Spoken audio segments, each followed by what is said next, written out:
problem here? Well, that is the issue, frankly, is that it's one thing to say, right, go back and carry on talking. They've been talking for literally months and months now, and there has been precious little progress in 3 areas. Those areas are about what's called the level playing field. These are competition rules designed to ensure that companies, for want of a better expression, companies in one country don't get a march on companies in another through things like state aid or by differences on workers' rights. That's one thing. Another one is governance. In other words, if there is a problem with this agreement, how is that resolved? And a third, very symbolic, if not economically important, is fishing. And that one has been pretty intractable because it is seen as so symbolically important for governments in the United Kingdom and also specifically in France, but also in the Netherlands and Belgium and other countries. And frankly, unless there is some new mechanism which is going to unpick these, it is quite hard to see how progress is going to be made simply by Ursula von der Leyen and Boris Johnson saying, go away and have another couple of days of trying to find a deal. It's possible, but let's be honest, they've had months and gone pretty much nowhere. What I suspect is going to happen is that there are going to have to be further negotiations behind the scenes. There is going to have to be more instructions, certainly from the European side, to Michel Barnier about what compromises he can make. I imagine the same with Boris Johnson and Lord Frost, his negotiator. I understand that both Michel Barnier and Lord Frost were sitting in the rooms listening in on those phone calls. That is what is going to happen now. I'm hearing that these talks will reconvene here in Brussels. And I would say that actually a senior EU diplomat said to me earlier that he thought that there was a bit of theatrics going on, that it needed a whack. But his prediction was that you could have a couple of days of talks, that focus would be increased because of the looming debate around the internal market bill in the UK. And he thought that it was possible that a deal could be done by Monday evening. Interesting that is when Ursula von der Leyen and Boris Johnson have said that they will talk again. Frankly, there is going to have to be something going on behind the scenes. Just putting these negotiators back together and asking them to try again, I don't think will work. Sure. OK, Adam, well, let's bring in Joe Pike in Westminster. Given what Adam's saying there, Joe, do you think that we have reason to be pessimistic that a deal can be reached? I think this statement leaves us feeling maybe a bit more optimistic than we certainly started the day, Isabel, because, of course, we knew that this call was significant and would probably steer us towards the eventual conclusion. That certainly doesn't seem to be no deal at this stage.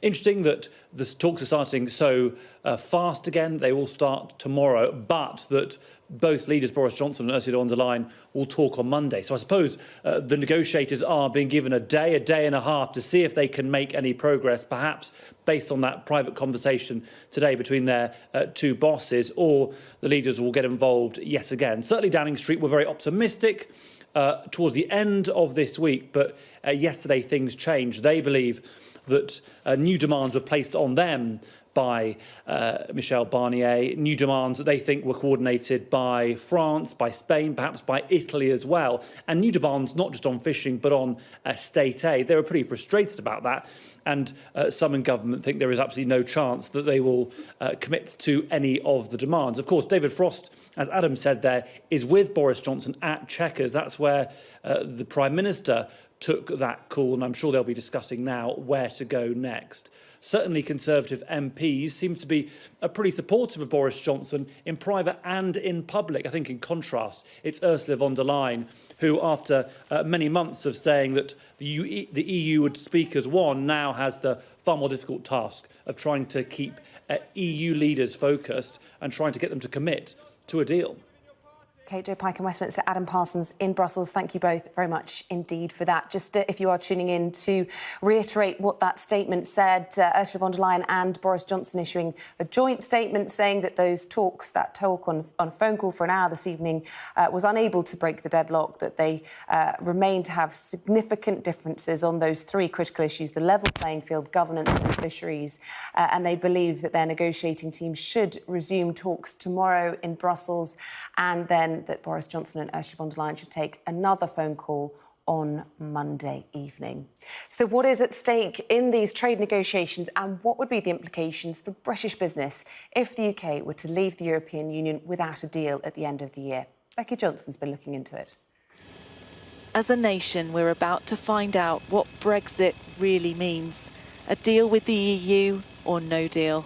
For so many, so much is at stake. Get away, get away, get away. Charlie Beattie's family have farmed here in Warwickshire for over 6 decades. Come by, Missy, come by. 80% of the lamb produced on this farm goes to an abattoir that exports the majority to the EU. The fear if tariffs are imposed is demand will fall, and so will the price of British lamb. It is a concern, definitely, absolutely. Yeah, it's a huge concern. There's too much of a hit to the lamb markets, and then beef and arable, beef and crops for us as well. If all three of those enterprises take a hit, there's no telling that we could carry on as farmers. And they're not the only farmers afraid their business simply won't survive Brexit. The National Farmers Union warns no deal would be catastrophic for British farming and says securing a deal is critically important in order to avoid significant disruption to British food and farming. From land to sea, the impact of tariffs on exports to the EU would be felt. But the debate over fishing rights is one of the major sticking points preventing a deal. The EU still wants its fleets to have access to British waters. If no deal is done, they won't get that, pleasing some in the British fishing industry. But for sectors that have complex supply chains stretching across the EU, no deal could be disastrous. Mass car manufacturing in Britain, already slowed by uncertainty around Brexit, could be forced to stop. If there's no trade deal, that could be really quite devastating for the industry. 10% tariffs on exports would have a big impact on production here and jobs, and potentially lots of plant closures, to the point where even I think the mass car industry would struggle to survive in the UK. As the deadline looms, we will soon finally know what Brexit means and the impact it will have on all our lives. Becky Johnson, Sky News. Well, there will be plenty to discuss on Sophie Ridge on Sunday tomorrow when she's joined by the former Prime Minister Gordon Brown, also the Environment Minister George Eustice, the Shadow Home Secretary Nick Thomas-Simons, the football star turned campaigner Gary Neville, as well as Saffron Cordery from NHS providers. Now, GP surgeries in England have been told to prepare to start staffing COVID-19 vaccination centres by the 14th of December. A letter sent to all surgeries and primary care leads from NHS England and NHS Improvement says it'll be one of the greatest challenges the NHS has ever faced. But there's a warning today from the UK's chief medical officers that the vaccine will only have a marginal impact on hospital numbers this winter. Enda Brady reports. Tell me your date of birth. Across the country, flu jab season is well underway. Here at this practice in Harrow, in northwest London, Dr David Lloyd knows that very soon the top priority will be implementing the COVID-19 vaccination programme. Well, obviously a little nervous and also a little excited. Over the last few weeks, there has been intense work behind the scenes by the Department of Health to try and get it all set up. We hope we've got a system that works. Lots of us have volunteered to work in the clinics outside of our normal hours, so we've got a lot of clinicians and managers ready and willing to give it. Dr Lloyd believes local GPs and the strength of their community ties will be key to getting a high uptake of the vaccine. With this particular pandemic and this particular illness, we are dealing with a huge amount of negative internet publicity about vaccines in general, and we've really got to try and overcome this. This vaccine is safe, it's effective, and is going to get this world back to normal. The first people to receive the jab will be those aged 80 and over. Jean Finney turns 89 on Tuesday and can't wait to see life return to normal. Well, I would have it done, because actually you've got to have some thing, otherwise it might be a bit better than me having to stay in most of the time. I very rarely come out shopping. I'm out today because I wanted some fruit, but normally I would be indoors, and my son does most of my shopping for me. Lydia O'Conma's 93-year-old father hasn't been outside since February. Being stuck indoors is not the way forward for him, but because of the fear of catching the COVID or spreading or whatever, he's gone over the top with protecting himself from people and things. This conference venue in Harrow will be at the heart of getting this part of northwest London vaccinated. Well, this centre would normally be used for wedding receptions, parties and seminars. It's big, it's easily accessible, and there's plenty of room inside for a fridge to store that vaccine. In this primary care network, the aim is to get 70,000 people vaccinated in the first 3 months. Dr. Lloyd and his colleagues have volunteered to work extra to make sure that target is hit. Enda Brady, Sky News in Harrow. Meanwhile, Russia's already begun rolling out its vaccine, the Sputnik V. President Putin has ordered officials to prioritise vaccinating doctors, teachers and social workers. Diana Magnay reports from Moscow. This is Russia's answer to COVID-19, Sputnik V, the first vaccine to be registered globally and now the first licensed vaccine to be rolled out for wider distribution. This woman says it was quick and pain-free. Прекрасно. Абсолютно нет ощущения, что укол был, никаких напоминаний об этом нет. Не щипет, не болит, не тянет, ничего. It's just Moscow for now and just medics, teachers and social workers. Dmitry Buri works in a bank and he wanted the jab. He's disappointed when he's turned away. Why were you in such a rush to get the vaccine? You're young and healthy. Потому что я считаю, что эта болезнь еще недостаточно изучена, и непонятно, какие последствия будут, если ты переболеешь. То есть даже если в легкой или бессимптомной форме. То есть я считаю, что вакцина – это возможность защититься. Mass vaccination needs a massive scaling up of production. It won't be till next year that Russia can roll Sputnik V out across the country, and there are 9 other vaccines in the pipeline too. There's hardly a rush to get this vaccine. There are 70 polyclinics like this one across the Russian capital where you can sign up, register and then get the first of your 2 doses of Sputnik V. But today, only 17 people signed up for this particular clinic.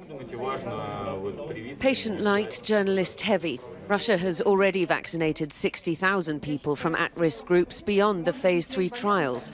So today's PR moment looked a little like an attempt to score another first. But with a record 28,000 cases across Russia in the last 24 hours, it's definitely needed. Но не думаю, что прям совсем конец пандемии будет, конечно, потому что многие против, многие не верят в действие вакцины. Но еще несколько месяцев, может быть, полгода, и потом пойдет на спад, если люди действительно активно начнут вакцинироваться. With all the major global vaccines claiming a more than 90% success rate, he is hoping that she's right. Diana Magnay, Sky News, Moscow. Some breaking news, and we've just received this picture of the Prime Minister Boris Johnson during his phone call with President of the European Commission, Ursula von der Leyen. The call was taken by him at Chequers, his country residence. We understand that Sir David Frost is in Chequers with the Prime Minister over the course of the weekend, and during that phone call it was agreed that given that there were still significant differences on those 3 critical issues we've all become so familiar with, the level playing field, governance and fisheries, they felt it was worthwhile for another day of negotiating in Brussels tomorrow ahead of a second call on Monday evening. We are expecting to get a translation of Ursula von der Leyen's statement for you shortly, and we'll bring you that just as soon as we do. Now, Donald Trump is returning to the campaign trail this evening in support of 2 Republicans who face January runoffs, which will ultimately decide the control of the US Senate. The outcome in the state of Georgia will be crucial to the balance of power in Washington. So let's speak to our Foreign Affairs editor, Deborah Haynes, who's in Georgia for us. Lots of supporters out for President Trump today. Yes, I'm in the city of Valdosta in Georgia, right on the Florida border. And this is where Donald Trump will be making his first appearance for a rally since the election, an election that Joe Biden has won, and yet President Trump is refusing to concede, claiming that there's been widespread fraud and the election has been stolen. And so focus will really be on whether he chooses to use this rally to rally his base to come out and support the two senators that are going to be running for this key election, this runoff election next month, to see who controls the Senate, or whether he's going to be more focused on his political future. As you mentioned, there are supporters out here in force already. It's 6 hours until he's due to come and speak, and these supporters have no doubt that they want their president to remain the president for another 4 years, and they are convinced that this election has been stolen. And I've actually got a couple of supporters here, Keith and Steve, who've agreed to talk to us, and Steve is holding a sign, you can see, "Stop the Steal." That's right. What does that mean? Well, what Stop the Steal is a rejection of this fraudulent election. It's a rejection to stop the steal of not only our vote, but our voice, our freedoms, and our country. And we want to remind those that we can do this. We're here to support Donald Trump, and also to remind Perdue and Loeffler that they need to have President Trump's back and not be a rhino, Republican in name only, and have his back too. So we expect them to fully support Donald Trump in his call for election integrity. So David Perdue and Kelly Loeffler are the two senators who are running for the Republican ticket in this Senate election. But you think the election for the president was fraudulent. Are you going to bother voting? I live in the state of Georgia. I voted for Senator Perdue the first time. Loeffler was obviously appointed by Governor Kemp. So I'm not saying I'm not going to vote for Perdue and Loeffler, but they need to make it easier. They're making it really, really hard right now for President Trump supporters. So we're asking for something for our vote.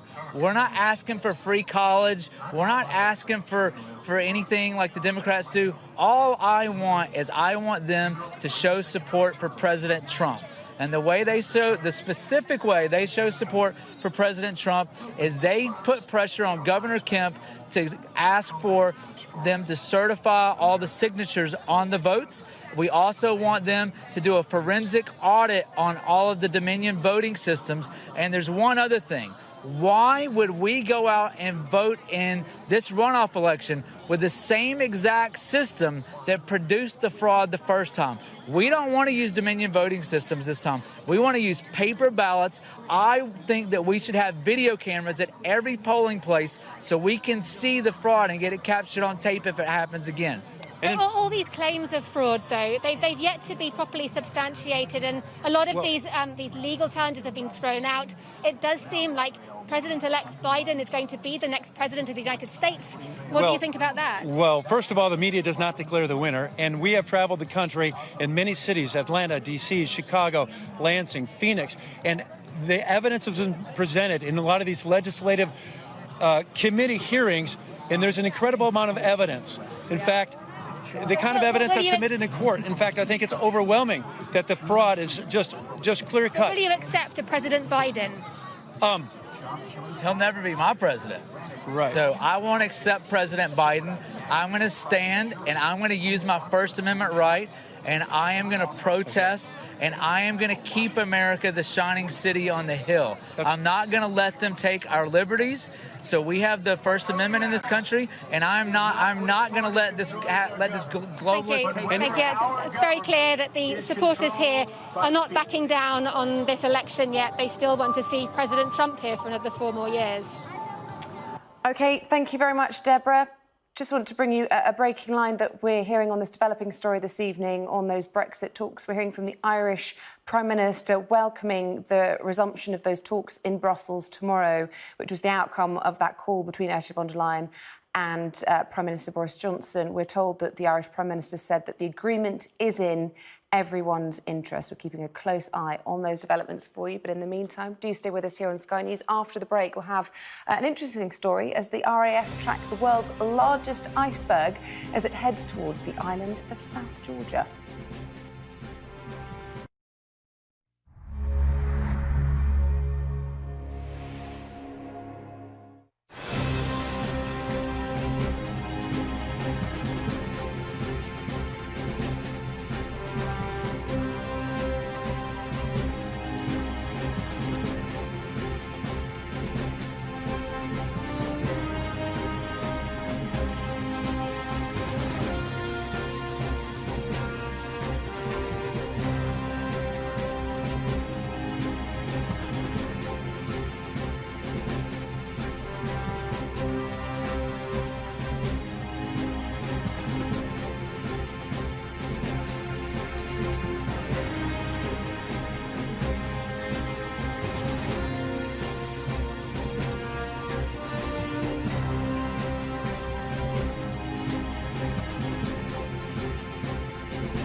For the early risers. As we examine the story beyond the headline. For the knowledge seekers. Welcome to Divided States. For the straight talkers.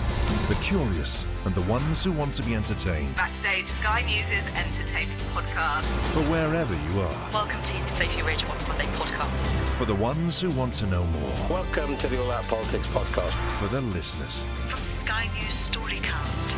Sky News Podcasts. Listen and subscribe for free.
Welcome back. The world's biggest iceberg's been photographed drifting through the South Atlantic.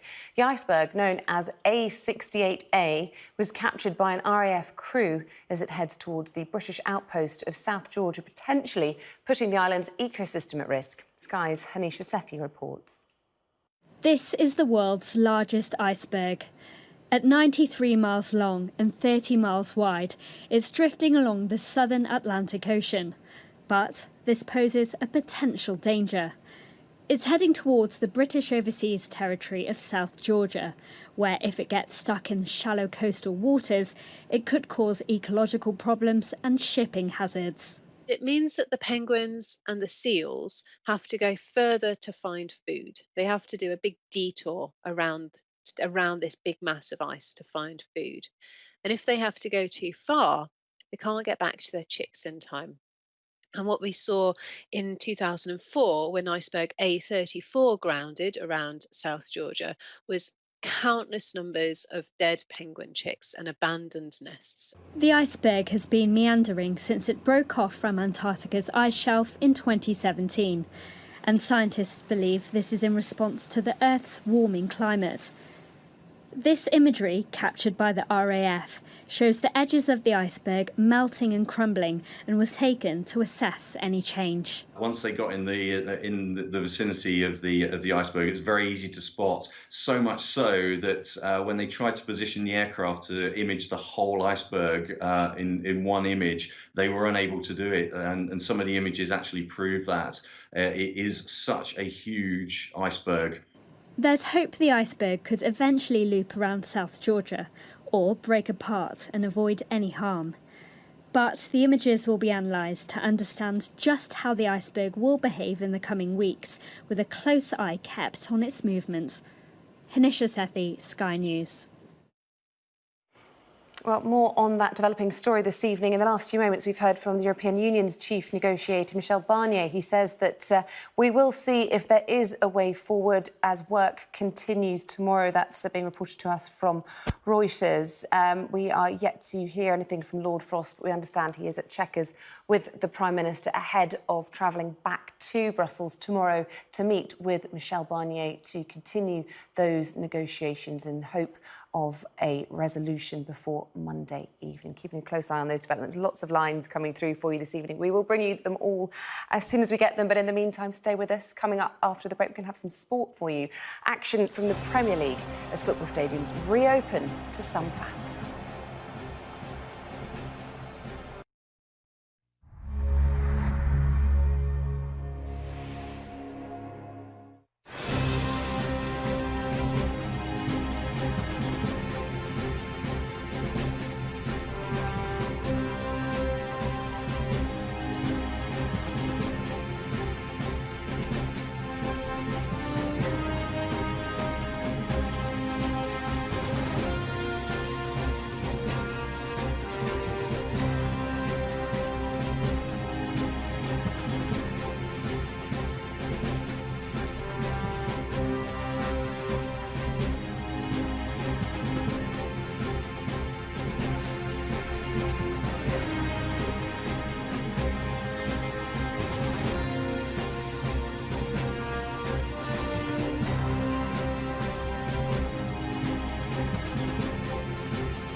Now you come to the plastic graveyard. It's a disgrace for mankind, I think, that you find this in animals. The plastic we discard ends up on our plate. It's entering our body.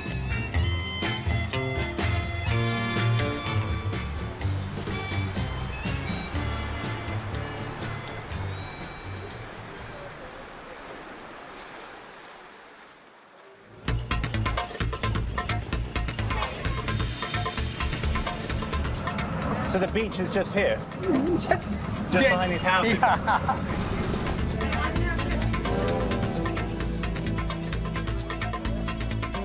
We're sleepwalking into an environmental catastrophe. The ocean, where life on Earth began, is being turned into a synthetic soup. And to understand why, there is no better place to come than Mumbai. For Indians, it's like every dirt must go into the waterways. Now, the exact problem of plastic in ocean is this. Now you come to the plastic graveyard here in the ocean. The plastic graveyard. Yeah, there is plastic everywhere. The whole beach is just strewn with plastic. Yes, strewn with plastic. This isn't litter dropped on the beach. It's come from the sea. Twice a day, the tide brings in yet more. This is devastation, Thomas. Have you seen so much plastic at a beach? I've never seen so much plastic at a beach. This isn't a beach. It's horrendous. Horrendous. This is a rubbish dump, not a beach. Worldwide, we're dumping the equivalent of one rubbish truck of trash into the water every minute. By 2050, the plastic in the sea could weigh more than all the fish. It's actually quite upsetting to see so much plastic on a beautiful beach. I'm mentally disturbed every time I come here, because it's cleaning.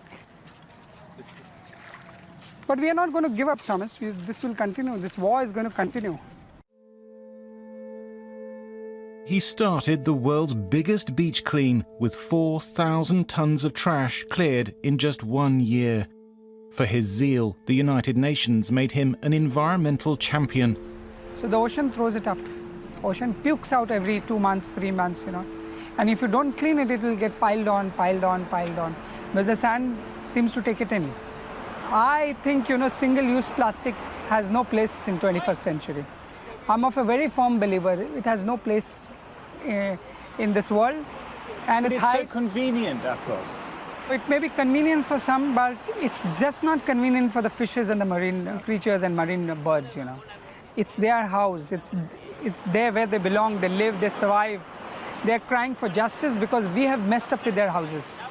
And I don't take it kindly. No species have a right to destroy somebody else's house.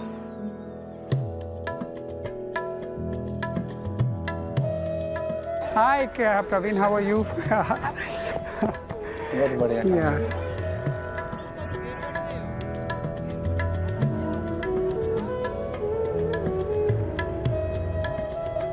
There used to be plenty of life in these waters. Now the fishing boats lie idle. If we put a net, so we'll get just a lot of plastic and all the waste products which are flowing in the creek. So there's no point fishing here? No point fishing here because all the net will be filled with the plastic only, that's all. And this is in your lifetime that you've seen that change? Yeah, because when we was kid, we used to see a lot of fishing in the creek only, but now as we grown, last 25-30 years, we have seen all the fish has gone, only the pollution.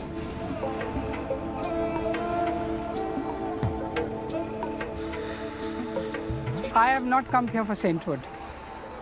I have come here to clean because I feel there is a need in me. And if it becomes everybody's need, things will be sorted out.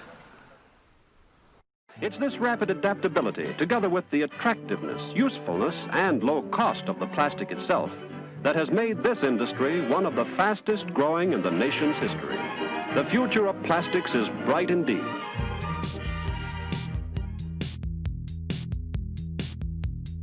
We use 320 million tons of plastic every year. It's cheap, light, and durable. You can freeze it, stack it any which way. Used in everything from cotton bud sticks to spacecraft. Liftoff. All we need is this burner, this flask, and this reflux condenser. Just a moment, please. 4% of world oil production is used as a raw ingredient. Chemicals are added, but they can be toxic. And just 5% is effectively recycled. I've been washed up on the beach. Mechanical. And he grows, but he knows when his time is up. And he grows, but he knows when his time is up. And he grows, but he knows when his time is up. Mechanical.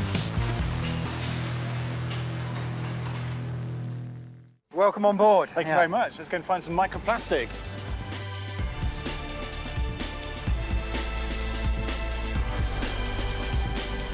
So we've got a manta net in the water. You can see there's these fins spread out to the side. I mean, a little bit like the edge of a manta ray, if you like. It's helping to keep the net buoyant at the water surface, which is where we'd expect to find a lot of plastics. With this particular approach, what we're really looking for is a small pieces, the microplastics, anything less than 5 millimeters in size. So that's not microscopic. You could see them to the naked eye. We're trawling for those tiny pieces, fragments of everyday items broken down by sunlight and the churning waves over many years.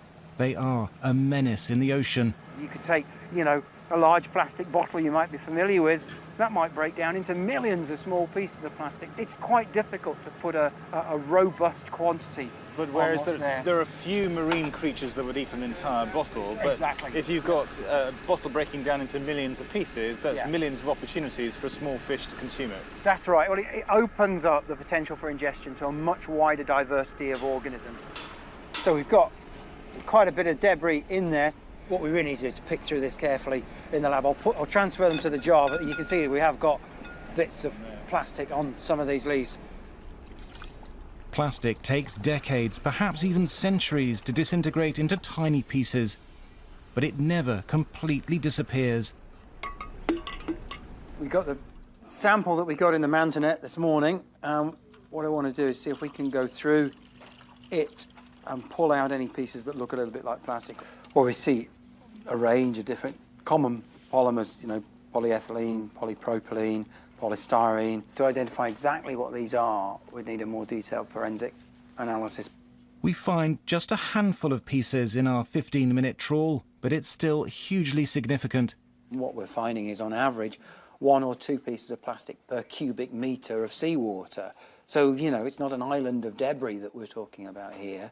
But if you scale that up and you think about how many cubic metres of water there are in Plymouth Sound, around the coast of the UK, around the world, suddenly you realise that we're talking about millions, actually trillions of pieces of plastic of this size that are now floating around the surface of the seawaters around the globe.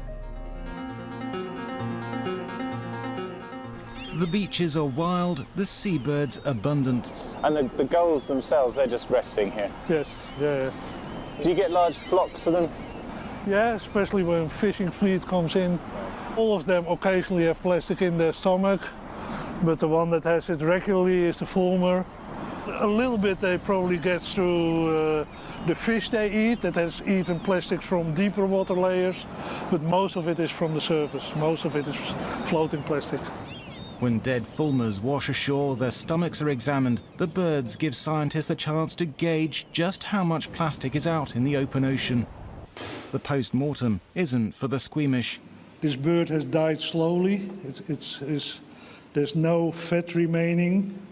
So a healthy fulmar, you would not see these feather pins stick out. It would be a smooth layer of fat. So it's just burnt up all the fat that it has while it's died. And once you've eaten too much of these muscle proteins, you're gone. So that looks a heavy stomach. There's quite a bit of stuff in here. I'm not sure what it is, but we'll see. So you can see there's a lot of plastic in here. Goodness me. So it is full of plastic. Yeah, so this gizzard is basically full of plastic. And what would the consequences have been that for the bird? If a stomach is full, it gives a false sense of satiation. So it just doesn't feel hungry? It doesn't eat as much. So could that have been why... I mean, this bird is clearly starved. Yes. Yeah. That could be a contributing factor. Yes, certainly. So what does that tell you about the life of that bird? Well, it's suffering from our mistakes, and it's a disgrace for mankind, I think, that you find this in animals. All Belgians really look forward towards what we call the mussel season, which starts like officially in the beginning of July. It's like a big event that the mussels are there, and then throughout summer and early autumn, Belgians eat mussels. Great. Here we go. Thank you very much. So, Colin, is this a very Belgian preparation of mussels? It is indeed. It's the simplest one and to me the most tastiest one. It's just the mussels with added onion and celery. It's put it in the pot and it's cooked for 5 minutes, and that's what you get. A mussel filters about 20 to 25 liters of water per day. So there's lots of water coming in. That water contains microplastics. This portion of mussels contains about 90 particles of plastic. We've estimated that a Belgian would eat anything between 2,000 and 11,000 microparticles per year. 11,000? Yes. Our children will be eating even more as plastics accumulate in the ocean. By the end of the century, Europeans are likely to be consuming as many as 750,000 pieces of plastic every year. We've developed a technique which dissolves all the tissue, and what we're left with is in fact any microplastic which would be in the tissue. Keep on looking if we see something suspicious. It's quite peculiar. This red dot here, yeah, indeed. This I'm could gonna be zoom in a bit. Yeah. Yeah. Yeah, it's pink color and it's a rectangular shape. Based on what we've seen before, this surely is a microplastic. Detailed CT scans of living mussels have shown the pieces aren't just in the stomach, they're actually in the body tissue. There's some really hard evidence, like what you buy in the shop, there will be some plastic in there. The first risk assessments in the lab show microplastics can cross from our stomachs to our bloodstream. Just a few dozen particles a year for now, but by the end of the century, it could be 4,000 pieces accumulating year after year. I've asked many physicians, colleagues, professors, and so on, what could microplastic do when it gets into our blood system? And the blunt answer was, we don't know. So, I mean, I'm not worried about my lifetime anymore, about plastics, but perhaps the next generation or 2 generations further on might say, they left us a rotten plastic legacy.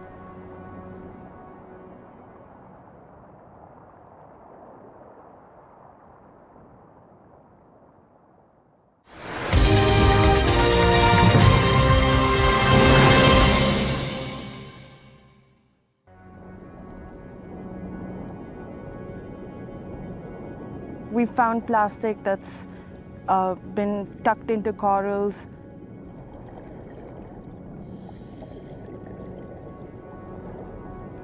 We found plastic that's tucked into rock crevices, and all of this sort of suffocates the animals that are around there. They think it's food sometimes, and they try and eat it, which obviously they can't digest. And then there's the plastic that floats mid-water that doesn't really settle down until it reaches the shore. And if it happens to be a plastic bag, it sort of resembles a jellyfish, which are turtle food. So turtles could engulf it.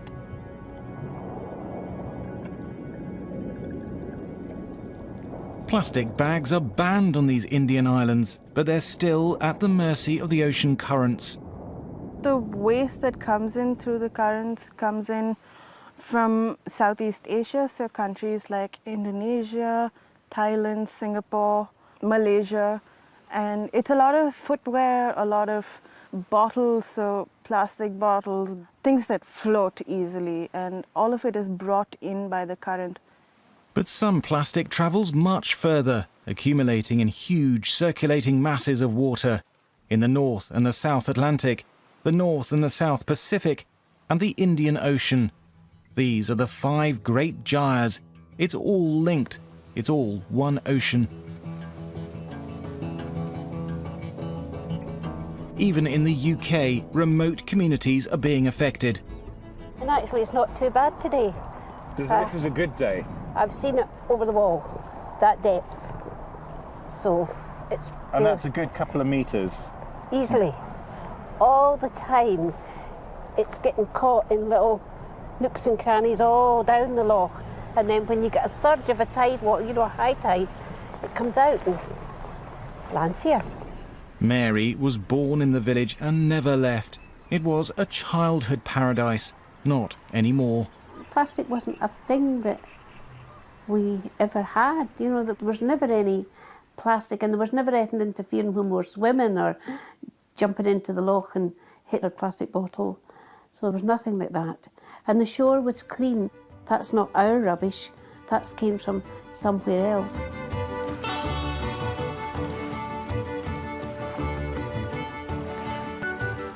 It's nice when you've been out in the wilds to come back to the comfort of a good Scottish B&B. Exactly, and smell the fresh bread and the nice marmalade, yeah. Christina moved here 2 years ago to open a B&B. So this is one of our premier rooms. And it's a stunning view, if you can look beyond the plastic on the shore. I've had actually quite a few people asking me, why is the community so filthy? Why do you have a landfill out there? So is the assumption by outsiders that this is rubbish that's come from the village? From us, yeah. Yeah, because they don't understand. Tourists are beginning to go elsewhere. The effect on the community can't be underestimated. They've tried to deal with it on their own. They've done whatever they possibly can. It hasn't worked. It's still happening, and they're tired. And that is being reflected in the amount of places that are for sale here now, the businesses that are closing. This community is giving up, and they've been left to deal with this on their own for so long that they do say it's a thankless task. We can't do anything about it. But in the face of the plastic tide, do you not feel overwhelmed? I'm incredibly overwhelmed. I may not have been born here and lived my life here, but I'm going to live the rest of my life here. So this is a complete, total life investment for me. And cleaning up the loch is actually part of your mission? Is completely one of my missions, yes. You've been doing this for 61 weeks now? Yeah, this is 62 weeks now. 62 weeks? Yeah. And there's still rubbish here? Yeah. But you see the difference, do you? Oh my God, it's a huge difference. The white sand is visible, which was never there. This is we call it maintenance now. Once you've done this beach, where will you go next? We go to the next beach. There are 19 beaches, and when we go to the next beach, it's the locals who have to stand up. Yeah. I'm just going to provoke them. Like I provoked all my volunteers. I provoked them on and off, on and off. And then they come automatically on. It's my ocean, my beach, my love for it,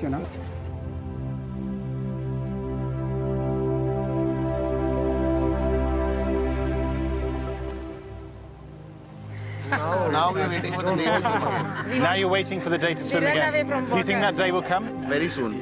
Very soon? Very soon. With the action of so many people, yes. One day you can swim again. With the VRV effort, very soon. Yes, we'll succeed. You will succeed? Yes. And we'll leave something for the next generation. The next generation, the young generation here? Yes. To see your T-shirt? Save the beach. Save the beach. Yeah? And maybe one day you'll be able to play cricket on the beach. That'd be nice, with no rubbish. No plastic. Yeah? I don't put a bit on the beach. You don't put a bit on the beach. You just clean up everybody else's mess. Yeah. Well, that's great. Well, good luck to you, young man. One day you can sit back and enjoy it. We are 1.5 billion Indians. Imagine 3 billion hands picking it up. How many pieces of plastic can it be? It may take a generation before we are used to not throwing plastic away. But I think by telling the story is a problem. Gradually it will take effect. The only way to stop the plastic tide is to manage it in a better way.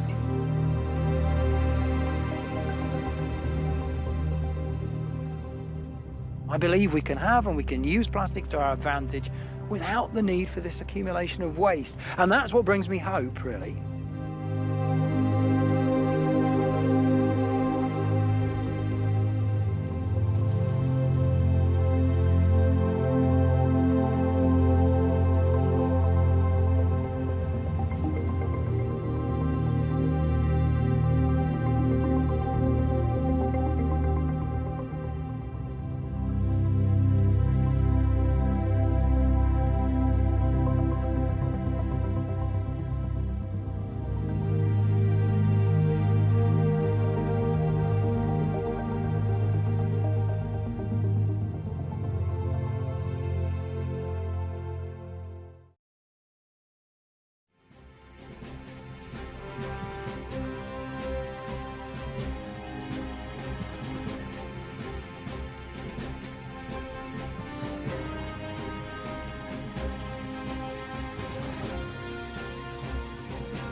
This is Sky News at 7, our top stories.